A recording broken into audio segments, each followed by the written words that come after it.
Jai Om Vishnupada Paramhamsa Parvijakacharya Ashtotra Shata Shri Srimad Abhay Charana Ravinda His Divine Grace A.C. Bhaktivedanta Swami Srila Prabhupada Ki Jai. Jai Om Vishnupada Paramhamsa Parvijakacharya Ashtotra Shata Shri Srimad Bhaktisiddhanta Saraswati Goswami Maharaj Prabhupada Ki Jai. Ananta Koti Vaishnav Vrinda Ki Jai. Grantraj Srimad Bhagavatam Ki Jai. Shri Shri Radha Gopinath Bhagwan Ki Jai. Nitai Gaur Premanande. All glories to the assembled devotees. All glories to the assembled devotees. All glories to the assembled devotees. All glories to Shri Shri Guru and Shri Gauranga. Nitai Gaur Premanande.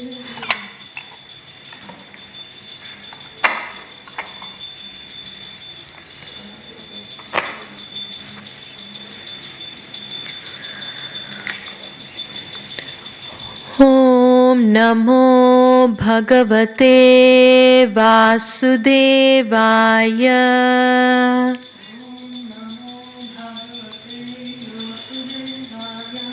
Om Namo Bhagavate Vasudevaya.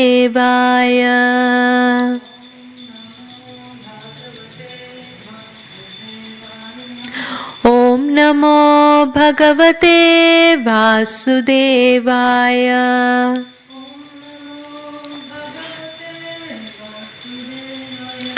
Narayanam Namaskritya Naram Chaiva Narottamam Devim Saraswatim Vyasam Tato Jayam Udirayet Nashta Prayeshva Badreshu Nityam Bhagavata Sevaya Bhagavati Uttama Shloke Bhaktir Bhavati Naishtiki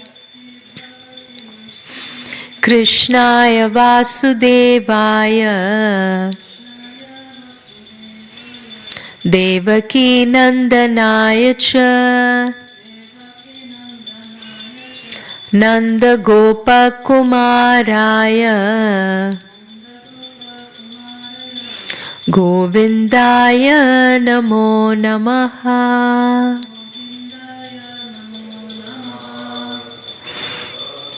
Hare Krishna. So welcome to this morning's Srimad Bhagavatam class. So we are reading from Canto 3, Chapter 22, text number 6.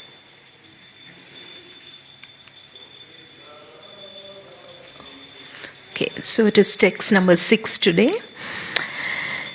Dishtya me Bhagavan drishcho Durdarsho yo kritatmanam Dishtya padarajas prishtam Shishna me bhavata shivam.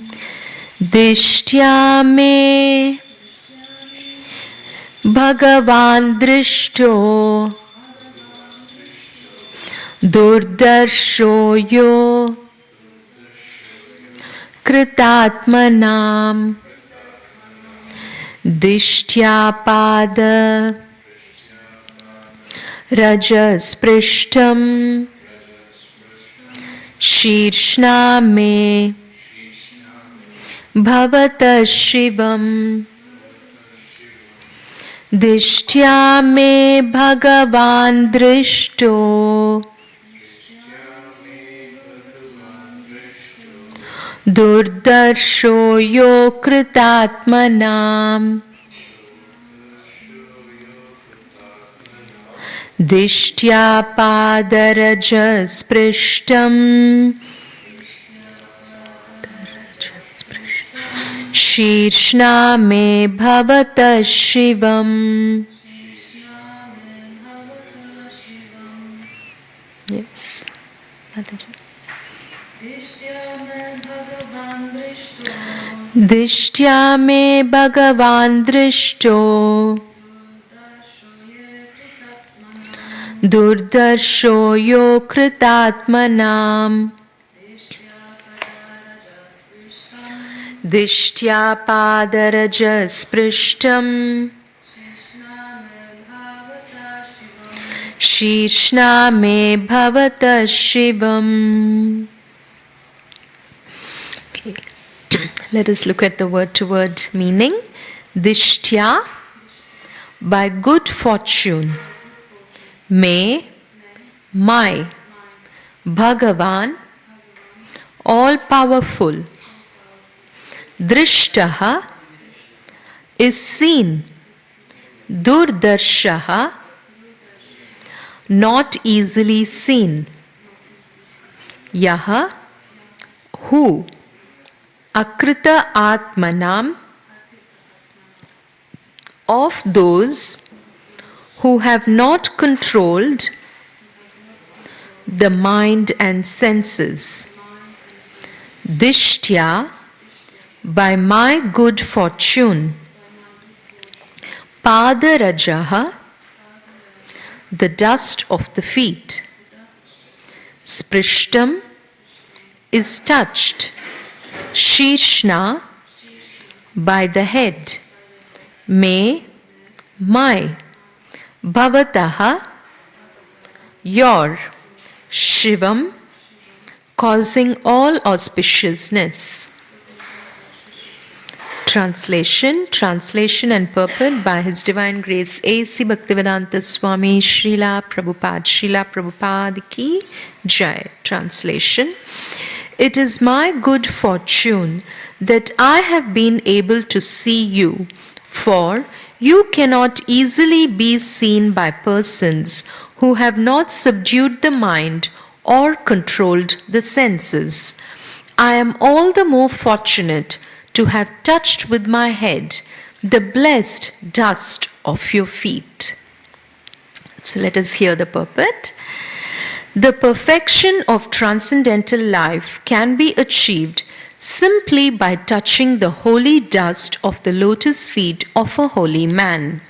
In the Bhagavatam, it is said, Mahat Pada Rajobhishekam, which means to be blessed by the holy dust of the lotus feet of a Mahat, a great devotee. As stated in Bhagavad Gita, Mahatmanastu, those who are great souls are under the spell of spiritual energy, and their symptom is that they fully engage in Krishna consciousness for the service of the Lord. Therefore, they are called Mahat. Unless one is fortunate enough to have the dust of the lotus feet of a Mahatma on one's head, there is no possibility of perfection in spiritual life.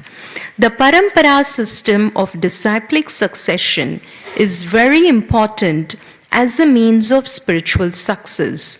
One becomes a Mahat by the grace of his Mahat spiritual master. If one takes shelter of the lotus feet of a great soul, there is every possibility of one's also becoming a great soul. When Maharaja Rahugana asked Jadabharat about his wonderful achievement of spiritual success, he replied to the king that spiritual success is not possible simply by following the rituals of religion or simply by converting oneself into a sannyasi or offering sacrifices as recommended in the scriptures. These methods are undoubtedly helpful for spiritual realization, but the real effect is brought about by the grace of a Mahatma. In Vishwanath Chakravarti Thakur's 8 stanzas of prayer to the spiritual master, it is clearly stated that simply by satisfying the spiritual master, one can achieve the supreme success in life. And in spite of executing all ritualistic performances, if one cannot satisfy the spiritual master, one has no access to spiritual perfection. Here, the word akritatmanam is very significant. Atma means body, soul, or mind, and akritatma means the common man who cannot control the senses or the mind. Because the common man is unable to control the senses and the mind, it is his duty to seek the shelter of a great soul or a great devotee of the Lord and just try to please him. That will make his life perfect. A common man cannot rise to the topmost stage of spiritual perfection simply by following the rituals and religious principles. He has to take shelter of a bona fide spiritual master and work under his direction faithfully and sincerely. Then he becomes perfect without a doubt. Jai Bhaktivedanta Swami Purports ki Jai. Let us do Mangalacharan. Om Ajnanathimirantasya Jnananjana Shalakaya Chakshurunmilitam Ena Tasmai Shri Gurave Namaha. Shri Chaitanya Manobishtam Stapitam Ena Bhutale Swayam Rupa Kadamahyam Dadati Swapadantikam Vandeham Shri Gurum Shri Yuta Padakamalam Shri Gurum Vaishnavamscha Shri Rupam Sagrajatam Sahagana Raghunatanvitam Tam Sajivam Sadvaitam Savadutam Parijana Sahitam Krishna Chaitanya Devam Shri Radha Krishna Padan Sahagana Lalita Shri Vishakan Vidamscha. He Krishna Karuna Sindhu Dinabandhu Jagatpate Gopesha Gopika Kanta Radha Kanta Namostute Tapta Kanchana Gaurangi Radhe Vrindavaneshwari Vrishabhanu Sute Devi Pranamami Hari Priye Vancha Kalpatarubhyascha Kripa Sindhubhya Evacha Patitanam Pavanebhyo Vaishnavebhyo Namo Namaha. Jai Shri Krishna Chaitanya Prabhu Nityananda Shri Advaita Gadadhara Shri Vasadi Gaura Bhakta Vrinda. Hare Krishna Krishna Krishna Hare Hare Hare Rama Rama Rama Hare Hare Hare Krishna Krishna Krishna Hare Hare Hare Rama Rama Rama Hare Hare Hare Krishna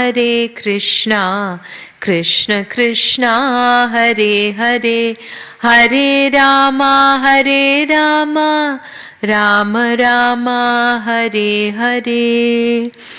Bhuter mahadbirya ima puro vibhu nirmaya shete yadamushu purusha bhunkter gunamsho dasashodasatmaka solankrashishta bhagavan vachamsi me. Shri Krishna Sharanam Sharanagatam Katha Amritam Satata Pibatam Bhakti Vedanta Marga Panktanam Sarvaloka Rishi Deva Janna Prasannam Sarvaloka Rishi Deva Janna Prasannam. Hare Krishna.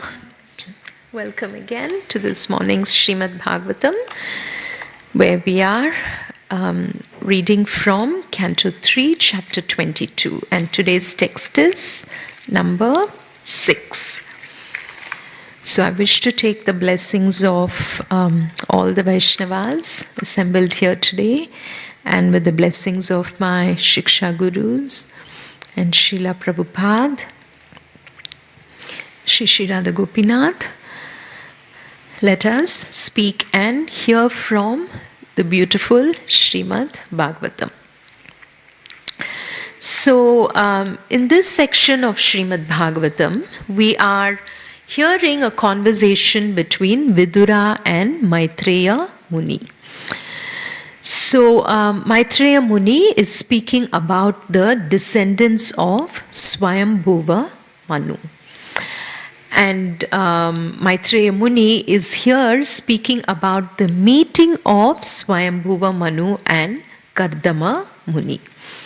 Can I request you to sit this side, Prabhuji, so I don't have to turn into... Thank you. Yeah, thank you. So we are hearing this beautiful pastime of the marriage of Kardama Muni and Devahuti. So after 10,000 years of penance, Kardama Muni, he had the darshan of the Supreme Lord, of Lord Vishnu, and he expressed his desire to marry. And then too, as per the instruction of Lord Brahma, Kardama Muni wanted to fulfill that instruction, that is, to beget children. And so he expressed his desire to Lord Vishnu. And at that time, Lord Vishnu blessed him and he said, "Don't worry, I have arranged everything for you. So very soon, within a day or so, that is day after tomorrow, that's what the Lord says, Swayambhuva Manu will arrive there along with his wife Shatarupa and his beautiful daughter Devahuti, and he will give Devahuti in marriage to you." So after hearing this, Kardama Muni is patiently waiting in his hermitage, and he's just doing his tapas as usual. So one day after he completed his morning duties, and then he performed the yajna, the fire sacrifice, and as he was sitting at that time, Swayambhuva Manu arrived there. And as soon as he arrived, Kardama Muni, immediately he honored the king. So it is said that in those days, the kings and the sages, they would sometimes meet each other. The brahmanas or the sages would go and visit the kings and they would give them advice, spiritual advice. And the kings would also visit the sages and the brahmanas, and they would ensure that they are protected. So that is the beautiful relationship between the Kshatriyas and the Brahmanas. And Srila Prabhupada explains very nicely in the purports about the Varnashram Dharma, of how all the different orders in the society, that is Brahmanas, Kshatriyas, Vaishyas and Shudras, how everyone works cooperatively together as per their dharma. And Srila Prabhupada also explains that how this beautiful relationship between the Brahmanas and the Kshatriyas, it is called as Bhakti Karya. So whenever a king visited a sage, it was not simply to just go and sit down and have a good old chat, but they always had a purpose for the visit. And so here we see what was the purpose of the visit. The king has personally come to give his daughter in marriage to Kardama Muni, as per the instruction of the Supreme Lord. And who is this king? Swayambhuva Manu, who is the first monarch, or he was the first king. He was the first man as well. So we see how Swayambhuva Manu is feeling so grateful and fortunate on seeing Kardama Muni. So as soon as they meet, first Kardama Muni, he begins to glorify the king. He speaks about how glorious Swayambhuva Manu is, how wonderfully he ruled the whole planet, how nicely he performed his duties. So he glorifies him, and after offering his due respects, he then asks him, what is the purpose of your visit? And then now Swayambhuva Manu, he begins to speak. So he also doesn't straight away start saying why he has arrived. He doesn't straight away break the conversation saying, I've come with my daughter and I want to give her in marriage to you, and that's the reason of my visit. No. So we see that even the meeting of devotees is very, very special. When they meet, they first appreciate each other. They glorify the other person. They say, what are all your great qualities? How wonderfully you have been doing your different sevas for the Lord. And then after speaking such sweet words, they then come to the topic of their conversation. So Kardama Muni also glorified Swayambhuva Manu, and now Swayambhuva Manu is speaking about Kardama Muni. So even though Kardama Muni had done 10,000 years of penance, we can imagine it was in Satya Yuga. So, it is not like today's time when, even just sitting for 1 hour is very difficult for us, or even sitting in for few minutes in our meditation, it's very hard. So in Satya Yuga, like, so many yugas back, they were able to do such severe penances. But even after all that, Kardama Muni did not look like he was flat out and tired. He still looked very, very fresh. And what is the reason? Srimad Bhagavatam explains, because he had the loving, affectionate glance of the Supreme Lord. Because Lord Vishnu arrived in front of him and gave him his darshan.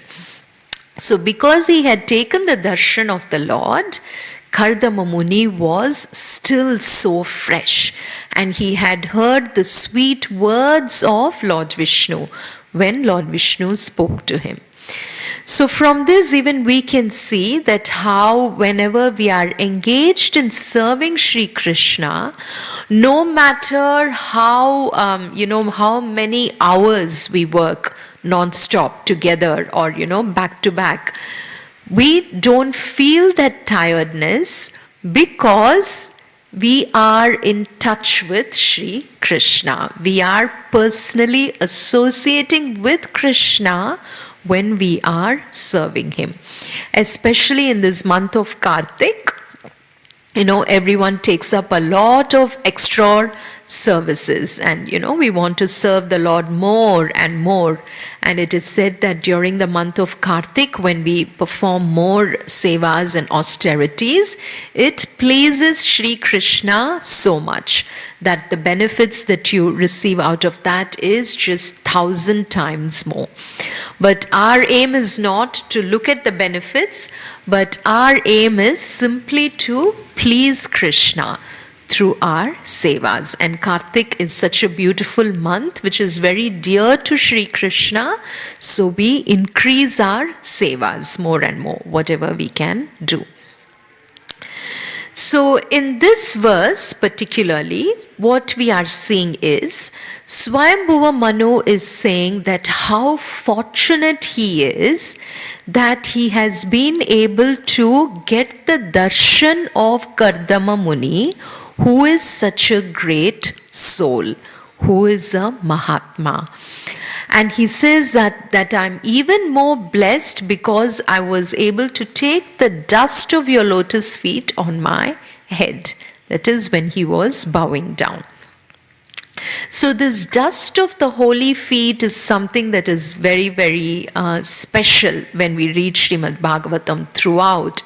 We see about the dust from the holy feet of Sri Krishna. which is very special. The gopis of Vrindavana, they used to take the dust of Krishna's lotus feet, and they would put it on their head. And like that, once when Krishna had a headache, he wanted the dust from the feet of his dear devotees, and no one would give it to him. But then Narad Muni, he goes and asks so many people. He first asks the queens of the Dwaraka, and then he asks everyone. But no one would give it, because they thought, oh, if our dust is put on Krishna's head, then we will go to hell. But then what happens? The gopis, who were such dear devotees of Sri Krishna, they were so much in love with Krishna that whatever they did, it was for his pleasure. So they did not worry what will happen to them. They said, oh, if Krishna's headache will be cured, take the dust from our feet. So immediately Narad Muni took that and then he gave it to Krishna, and then his headache was cured. So it is not like Krishna, he gets a headache. He's a supreme Lord. But all these are beautiful pastimes, just for his pleasure, he enjoys doing these leelas. So like that, in this verse, we see the importance of getting the mercy or the compassion of a Mahatma, of a Sadhu, of our Guru, because that is the only thing that can give us success in our spiritual path. Now, we may be doing so many endeavors. We can do a lot of rituals, we can practice all the religious principles, we can be so perfect in doing everything. But even though our endeavors are very strong, we need the mercy of our Guru. Only when the Guru sanctions, we can serve Krishna. It is said that the best gift that Krishna gives us is our Guru. And the best gift that our Guru gives us is Krishna. So it is so beautiful, both are very linked. So we have to keep praying to Sri Krishna to constantly give us the association of great souls, of Mahatmas, of Sadhus, and to get the blessing from Sri Krishna so that we can take the shelter of a spiritual master, of a Guru. So that when we serve the Guru and when our Guru is pleased, then Sri Krishna is pleased. So without that, our path is incomplete, because we cannot directly approach Sri Krishna. We have to approach Krishna through our Guru. And then our Guru guides us through Srila Prabhupada. Then Srila Prabhupada then takes our sevas and he offers it to his spiritual master, Bhaktisiddhanta Saraswati Goswami Maharaj. Then from him, it goes like that through the Guru Parampara, Chaitanya Mahaprabhu. And then like that, it then goes through the, gopis, then through Srimati Radharani, and then it goes to Sri Krishna. So there is a very specific pathway, and we cannot directly jump. So that is what we see in this verse, that Srila Prabhupada is explaining that only when we take shelter of a Guru and try to follow the Guru's instructions and try to please our Guru, then we can achieve success in our spiritual life. Now, why is that? Because the sadhus or the Mahatmas or our Gurus, they are constantly under the spell of Sri Krishna's spiritual energy.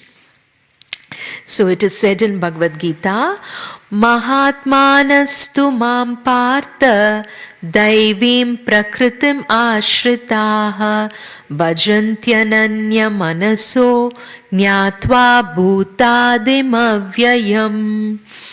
So here Sri Krishna says to Arjuna in Bhagavad Gita, O son of Pritha, those who are not deluded, the great souls, that is the Mahatmas, are under the protection of the divine nature. So Sri Krishna has two types of energy, his spiritual energy and his material energy. Now when we come under the shelter of Sri Krishna's spiritual energy, which is nothing but Srimati Radharani herself, then what happens? We get success in all our endeavors, in all our spiritual endeavors. Then we get the blessing to serve Sri Krishna. And so because these Mahatmas, the great souls, they are fully engaged in devotional service because they know me as the Supreme Personality of Godhead, original and inexhaustible. That is Jnatva Bhutadim Avyayam. And because the Mahatmas are constantly serving Krishna and they are constantly pleasing Krishna, so our Guru is also constantly engaged in pleasing Krishna. So then what happens when we please our Guru? Then when the Guru is pleased, then Krishna is pleased. So that is what we see when we sing the Guru Ashtakam in the morning. That is, we sing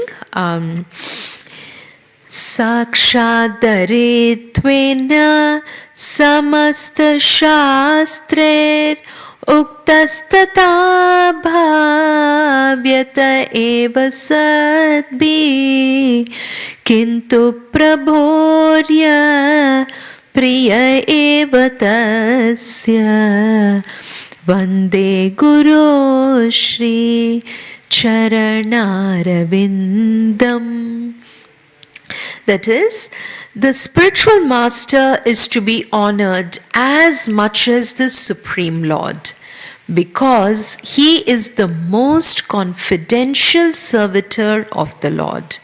And this is acknowledged in all our revealed scriptures and followed by all authorities. Therefore, I offer my respectful obeisances unto the lotus feet of such a spiritual master who is a bona fide representative of Sri Hari Krishna. So when we sing the Guru Ashtakam in the morning, we can meditate on the meaning of all these verses, so that then it really touches our heart. It touches our heart and it can help us to transform in our spiritual life. So Srila Prabhupada quotes the pastime of Jada Bharat, of how Jada Bharat, he instructed King Rahugana. So we know that, we will just meditate on this pastime so that we can then reflect on how King Raghugana, he received the instructions from Jada Bharat. So Maharaj Bharat, King Bharat, who, after many years of ruling his kingdom and everything, then finally he renounced and he went to the Pula ashram just to be engaged in service all the time. And at that time what happened, once there was a pregnant deer that came to the river, and suddenly just by hearing the roar of a lion, the pregnant deer immediately gave birth to its calf. And then what happened? And then the pregnant deer tried to cross the river, and then the deer died. So the calf was left alone. So then what happened? Maharaj Bharat, he took the deer and he started caring for the deer. So even though he was engaged in serving the Lord, but he was living by himself. And then as he was caring for the deer, he became so attached to the deer that finally one day when the deer left him and just ran away into the forest, Maharaj Bharat was so affected that he was just thinking about the deer and he left his body. He died. And because he died with that consciousness, what happened? He got in his next birth, he became a deer. He was born. That soul that soul took the body of a deer in his next life. But somehow by the Lord's mercy, he could remember all his past. So in the body of the deer, that soul really repented. Maharaj Bharat, he repented and he kept praying that he should somehow get relief, that, he should ultimately serve the Lord in his human form. So then in his next birth, he achieves the human form and he is born in a pure Brahmana family. But then this time, this person, he acts like a dullard. That's why his name is Jada Bharat. So he acts like as if he is dumb and deaf and he cannot speak and he's as if he's just a fool, because he didn't want to mingle with everyone and let his consciousness be affected. But internally, he was constantly thinking about the Lord. And then once, when after Jadabharat's parents, when they passed away, all his stepbrothers, they would treat him so badly.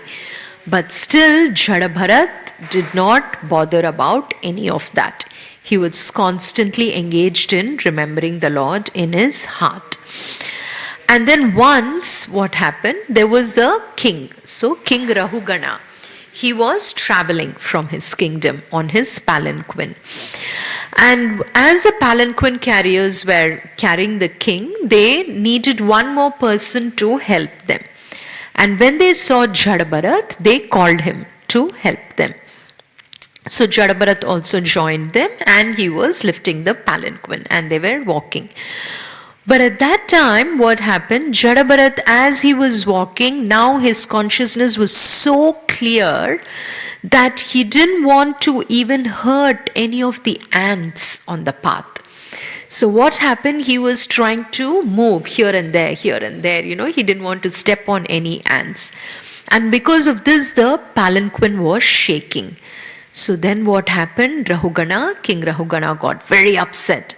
And then he starts just chastising Jadabharat. He says, "Oh, you fool, can't you see that I'm the king?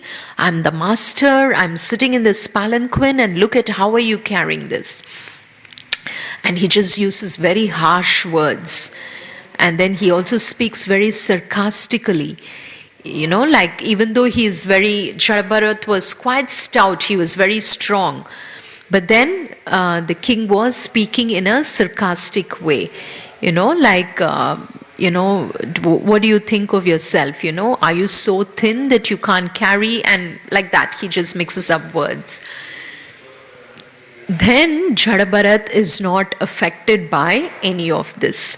And then he starts speaking and he says, "Today you're a king and I'm your servant. One day I might become your master and you might become my servant. And all this is just temporary. And whatever you have told me, it is all only about my body and it does not affect my soul. And therefore, I am not affected by all your harsh words. But still, if I am your servant, please tell me, what should I do?" And at this time, King Rahugana, he realizes his mistake. He sees that this person who is in front of me is a Mahatma. He is a great soul. He's not an ordinary person. And then he bows down to him and then he says, "Please instruct me. about devotional service. He says, "Who are you? You're a great soul." And then he apologizes and says, "I'm so sorry that I offended you." And there, Jada Bharat, he starts giving instructions.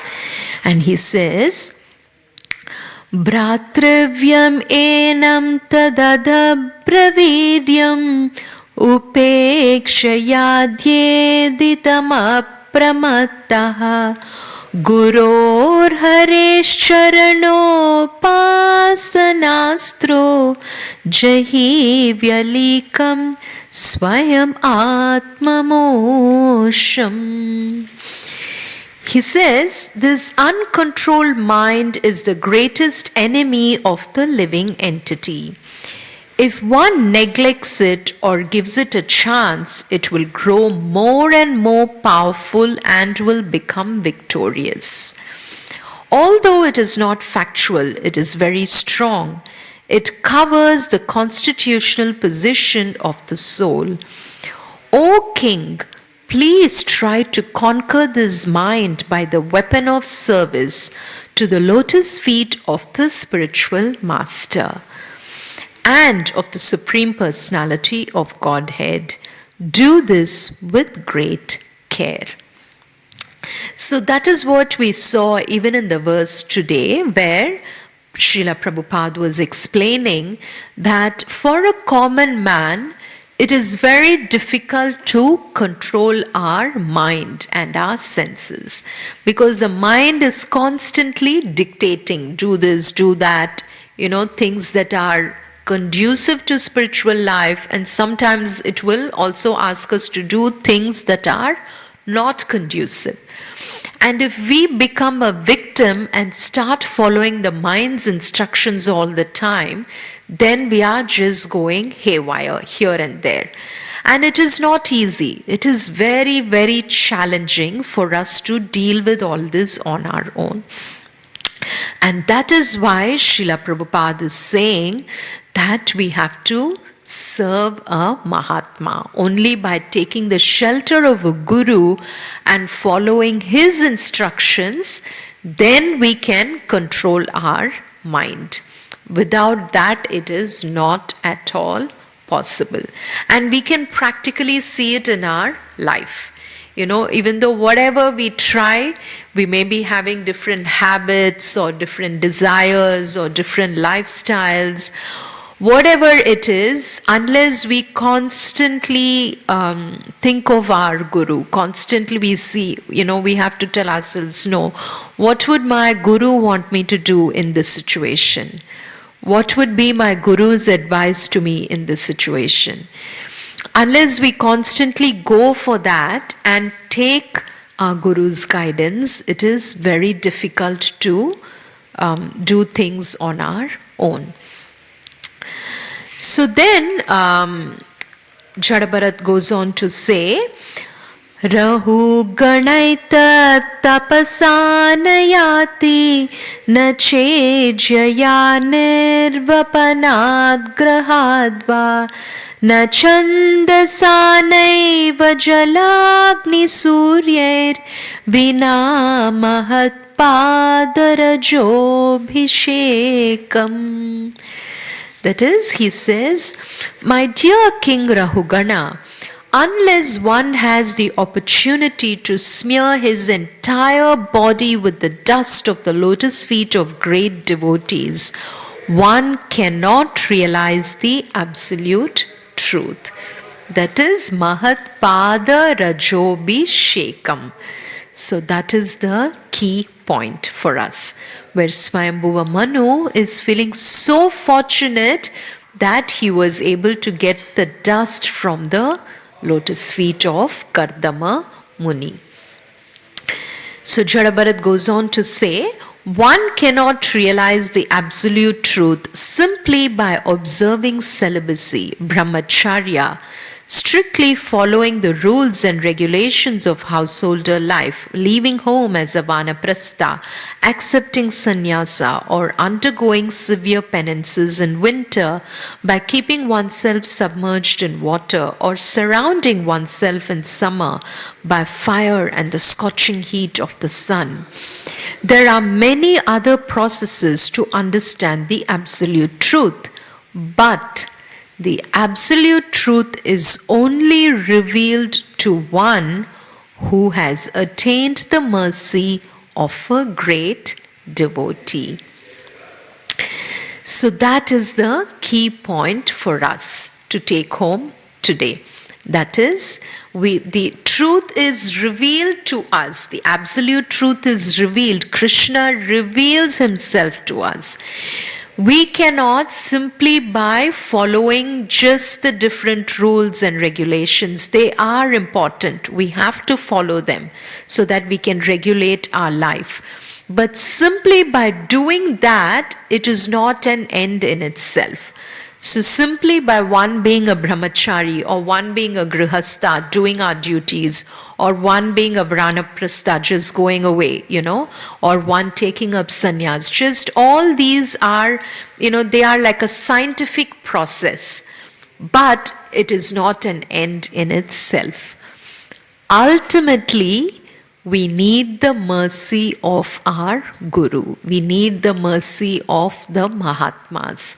And that is why Sadhu Sangha is so much emphasized in our Krishna conscious path. And in yesterday's verse, we saw that even a moment's association with a sadhu, how important that is, that it can completely change our life. Lava matra sadhu sangha, it is said, isn't it? That it can transform our life. For example, that is how we would have all taken to the Krishna conscious path. Someday we would have met a devotee who would have, spoken to us. For example, personally for me, it was my Shiksha Guru. So when I met him, and then just seeing the person, just taking their instructions, just listening from them, changes our life completely. So then Jadabharat goes on to say, Yatrottama shloka gunanuvadaha prastuyate gramya kata vigataha nishevyamano nudinam mumukshor matim satim yachati vasudeve. So here he speaks about the pure devotees. So who is this Mahatma, that whom we are trying to associate with, whose blessings we want to take? These Mahatmas or the pure devotees, they are not interested in any material subjects. They are only constantly engaged in speaking and hearing and remembering the qualities, the forms and the pastimes of the Supreme Lord. So that is what we see even when we sing the Guru Ashtakam again, that our Guru, he is constantly chanting the holy name, dancing in ecstasy, singing and playing musical instrument. The spiritual master is always gladdened by the Sankirtana movement of Lord Chaitanya Mahaprabhu. And because he is relishing the mellows of pure devotion within his mind, sometimes his hair stands on end, he feels quivering in his body, and tears flow from his eyes like waves. I offer my respectful obeisances unto the lotus feet of such a spiritual master. So we sing, Mahaprabho Kirtana Nritya Gita Vaditra Madhyan Manasorasena Romanchakampa Shrutaranga Bajo Vande Guru Shri charanarvindam. So like that, these beautiful, the 8 stanzas of the Guru Vashtaka, if we try to meditate on them, in each of this verse we see how our Guru is constantly engaged in remembering the Supreme Lord, Sri Krishna. They are always pleasing the Supreme Lord. And when we take shelter of such a spiritual master, then our life is purified. Then we get success in all our spiritual endeavors. So in this Kartik month, we also see Lord Damodar's mercy to Mother Yashoda. So that is what is glorified in this whole month. You know, it is a reflection for us on the mercy of Sri Krishna and the mercy of our spiritual master. So we will end with this beautiful song which we sing every morning, the Guru Vandana, because there we are taking shelter of Srila Prabhupada's lotus feet. So it says that the lotus feet of our spiritual master are the only way by which we can attain pure devotional service. I bow down to his lotus feet with great awe and reverence. By his grace, one can cross the ocean of material suffering and obtain the mercy of Krishna. So by getting the mercy of our Guru, by getting the mercy of Srila Prabhupada, then we can get the mercy of Sri Krishna so that we can serve and please him. So we will just sing this little line and we will end. Shri Guru Charana Padma Kevala Bhakati Sadma Bandhu Moyi Savadana Mate Jahar Prasade Bhai E Bhavatoriya Jai Krishna Prapti Hoy Jaha Hoyte Krishna Prapti Hoy Jaha Hoyte.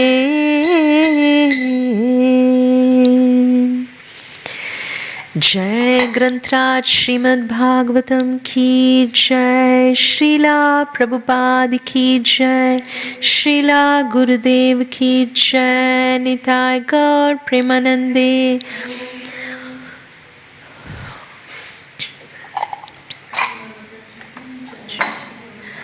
Samaveda Gaur Bhakta Vrinda ki Jai, Nitai Gaur Premanande.